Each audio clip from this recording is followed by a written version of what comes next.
नमस्कार, जनता सभा में आप सभी का स्वागत है। आज हम बात करेंगे भारत की पहली प्रधानमंत्री इंदिरा गांधी की लव स्टोरी के बारे में और उन्होंने किस तरीके से फिरोज खान से जो है उनसे प्यार होता है फिरोज खान से। और फिरोज खान एक यहूदी परिवार यहूदी में उनका जन्म हुआ था और वो खान से जो है बन जाते हैं गांधी। फिर बाद में वो अपनी सरनेम लिखने लगते हैं फिरोज गांधी। और फिर इन दोनों की जो है शादी होती है। शादी होने के बाद इनका 1944 में एक बच्चे होते हैं राजीव गांधी और एक होते हैं संजीव गांधी 1946 में। तो क्या रही इन दोनों की लव स्टोरी आज हम जानते हैं, जिसमें 1917 में इंदिरा गांधी का जन्म होता है और जन्म के करीबन कुछ टाइम बाद यानी कि जब ये पढ़ने जाने लगती हैं और करीबन 1930 के आसपास जो इंदिरा गांधी की माता थी कमला नेहरू, वो एक आंदोलन में मतलब भाग ली हुई थी, एक जगह पे आंदोलन कर रही थी और कॉलेज के बाहर आंदोलन के टाइम पे ये कुछ इनकी सेहत खराब होती है और ये बेहोश हो जाती हैं। और उसी आंदोलन में एक 16 साल का लड़का था जिसका नाम था फिरोज खान। जब ये बेहोश होती हैं तो उनके पास में ही फिरोज खान खड़ा हुआ था और वो इनको संभालता है और संभाल के इनको इनके साथ में इनके घर लेकर के आता है, जहाँ पे इनका घर आनंद भवन जो इनका घर था वहां पे लेके आते हैं। और पहली बार फिरोज खान और जो इंदिरा गांधी है वो दोनों एक दूसरे के आमने सामने आते हैं 1930 में उनके घर पे। अब जब फिरोज खान एक बार घर पे आ जाते हैं उसके बाद जो है फिर कोई भी मतलब काम रहता था, आंदोलन से रिलेटेड कुछ काम रहता था, तो इनके घर पे बार बार आना जाना जो है फिरोज खान का लगा रहता है। और इसी आने जाने के सिलसिले में फिरोज खान के मन में ये जो इंदिरा गांधी है उनके प्रति एक लगाव उत्पन्न हो जाता है, एक तरफा प्यार हो जाता है इंदिरा गांधी से फिरोज खान को। और समय बीतता है, समय बीतने के बाद जो है जब इंदिरा गांधी चली जाती हैं पढ़ने के लिए, ब्रिटेन में जाती हैं पढ़ाई करने और ब्रिटेन में ये भी चले जाते हैं फिरोज खान भी पढ़ाई करने के लिए और दोनों फिर साथ में जो है एक ही कॉलेज में पढ़ाई कर रहे होते हैं। और उसी पढ़ाई के दौरान ब्रिटेन में ही ये फिरोज खान इंदिरा गांधी को पहली बार प्रपोज करते हैं। शादी के लिए जो है उनका प्रपोजल रहता है कि मेरे से शादी करने के लिए फिरोज खान से, पर इंदिरा गांधी इस शादी से मना कर देती हैं। और मना करने के साथ में ही उनके मन में कहीं ना कहीं ऐसा था कि हाँ मैं फिरोज खान से शादी कर लूं, क्योंकि फिरोज खान उस टाइम पे उनके सबसे नजदीक हुआ करते थे और उनका हर एक सुख दुख में हर एक परिस्थिति में जो है फिरोज खान इंदिरा गांधी का ख्याल रखा करते थे। और जब पहली बार प्रपोज किया तो मना कर दिया, फिर उसके बाद वहां से इंडिया आते हैं और इंडिया में आकर के दोनों फिर से साथ में ही जो भी काम रहता है किया करते थे, जिसकी वजह से दूसरी बार जब प्रपोज किया फिरोज खान ने तो इन्होंने हाँ बोल दिया शादी के लिए। अब जब शादी के लिए हाँ बोला तो जो नेहरू थे उन्होंने ये जो इनका रिश्ता था वो एक्सेप्ट नहीं किया और उनको डर था कि जो पूरे भारत देश में कांग्रेस की जो छवि है उसके ऊपर गलत असर जाएगा और जो जनता है वो भी जो है गलत समझेगी इस रिश्ते से, जिसकी वजह से उन्होंने मना कर दिया। और इंदिरा गांधी भी इस बात से लेकर के अड़ गई कि उनको फिरोज खान से ही शादी करनी है अगर वो शादी करेंगी तो। और इस बात से पूरे कांग्रेस में और पूरे नेहरू परिवार में काफी तनाव का माहौल हो गया। और उसी बीच जो है इनकी माता जो थी इंदिरा गांधी की, उनकी डेथ हो जाती है करीबन 1936 में, कमला नेहरू की डेथ हो जाती है। और उनकी मौत के बाद जो ये इंदिरा गांधी थी वो काफी अकेली पड़ जाती हैं और अकेली पड़ने के साथ में ही जो है वो जो फिरोज खान है उससे शादी करने का प्रस्ताव उनके पास आ जाता है। अब ये शादी के लिए हाँ बोल देती हैं, पर दूसरी तरफ जो नेहरू है वो मना करते हैं शादी के लिए।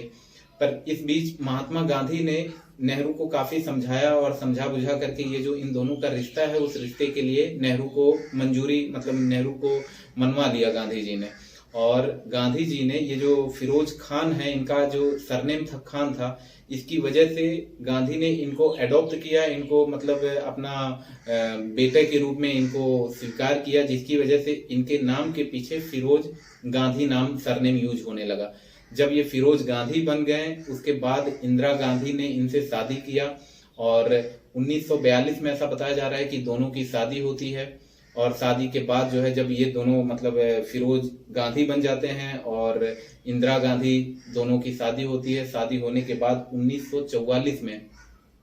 कांग्रेस में उस टाइम पे काफी जो भारत में बंटवारा और ये जो आंदोलन चल रहा था उस टाइम पे भारत को आजादी दिलाने का, उसी टाइम पे ये सब, और उसी टाइम पे 1944 में इंदिरा गांधी को एक लड़का होता है जिसका नाम रखा जाता है राजीव गांधी।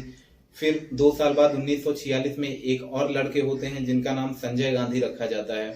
अब जब ये दोनों बच्चे पैदा हो गए उसके बाद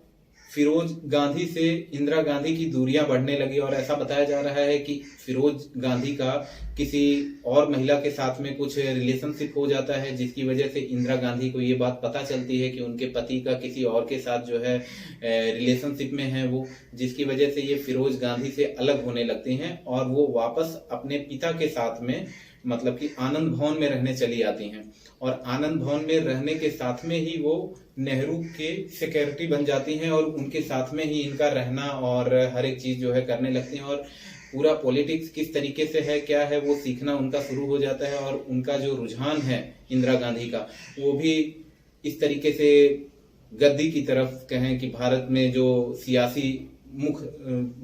रुख उस समय चल रहा था उसकी तरफ इनका जो है काफी अट्रैक्शन हो जाता है, जिसकी वजह से ये आनंद भवन में रहने चली आती हैं। और आनंद भवन में रहने के साथ में ही वो नेहरू जी के सेक्रेटरी बन जाती हैं, जिसकी वजह से वो पार्टी में क्या हो रहा है, किस तरीके से राजनीतिक पार्टी जो है अभी चल रही है, वो सारी चीजें वो सीखने लगती हैं। और वहीं से उनका शुरू होता है राजनीतिक पार्टी में उनका पहला कदम, और तभी से वो राजनीतिक पार्टी में आ जाती हैं। और ऐसा बताया जा रहा है कि 1992 में ये जो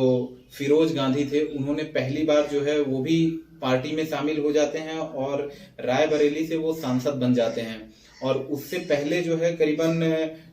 1947 के आसपास ऐसा बताया जा रहा है कि एक न्यूज़पेपर चला करता था, एक अखबार था जिसका नाम है नेशनल हेराल्ड अखबार, उसके अध्यक्ष बन जाते हैं। और ये अखबार नेहरू ने ही शुरू किया था 1936 में। अब जब ये इन दोनों का रिश्ता था उससे पहले आप सभी लोगों को बताऊं कि इन दोनों का रिश्ता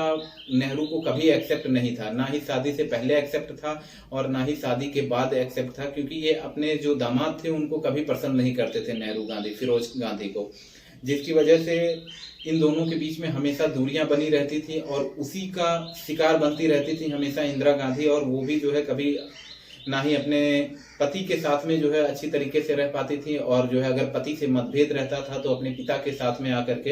रहने लगती थी वो। और फाइनली वो जो है अपने पिता के साथ में रहते हुए एक बार ऐसा बताया जा रहा है कि वो कुछ घूमने के लिए बाहर जाती हैं, पर उसी दौरान फिरोज गांधी को कुछ दिल का दौरा पड़ता है, उनको अटैक आता है, जिसकी वजह से फिर से वो वापस अपने पति के पास रहने जाती हैं। पर कुछ टाइम बाद ही वापस फिर से वो लड़ाई झगड़ा होता है और वो वापस आ जाती हैं नेहरू के पास में। और फाइनली जो है 18 सितंबर 1960 के दिन फिर से फिरोज गांधी को अटैक आता है और उसी अटैक में उनका अंत हो जाता है। अब जब वो उनकी डेथ होती है तो पूरे भारत में से उनकी अंतिम यात्रा में इतने सारे लोग वहां पे इकट्ठे होते हैं और उनका इतना जबरदस्त तरीके से अंतिम संस्कार किया जाता है, जिसकी वजह से ये चीजें देख करके नेहरू को भी लगता है कि हाँ उनके भी जो चाहने वाले थे भारत देश में कहीं बहुत ज्यादा थे। और नेहरू के दामाद होते हुए भी जब वो सांसद बने थे 1952 में, तब उन्होंने भ्रष्टाचार के खिलाफ जो है आवाज उठाया था नेहरू गांधी के ही खिलाफ, यानी कि अपने जो है उनके दामाद ने ही उनके खिलाफ भ्रष्टाचार का आवाज उठाया था। और ऐसा बताया जा रहा है कि भारत में सबसे पहला भ्रष्टाचार के खिलाफ आवाज उठाने वाले ये फिरोज गांधी थे। आप सभी लोगों को ये पूरी घटना जो है वो कैसी लगी कमेंट करके जरूर बताइएगा। और ये थी इंदिरा गांधी की और फिरोज गांधी जो है उनकी लव स्टोरी, किस तरीके से स्टार्ट होता है और एंड होता है। और अंत में जाकर के जो गांधी थी इंदिरा गांधी, वो अपने जो पति हैं उनकी डेथ पे काफी दुखी होती हैं, क्योंकि एक बार 1936 में उनकी मदर का डेथ हो जाता है, उसके बाद 1960 में जो है उनके पति की डेथ हो जाती है। तो आप सभी लोगों को वीडियो कैसी लगी कमेंट करके जरूर बताइएगा। मिलते हैं किसी नई क्राइम हिस्ट्री के साथ, किसी नई घटना के साथ। तब तक के लिए जय हिंद, जय भारत।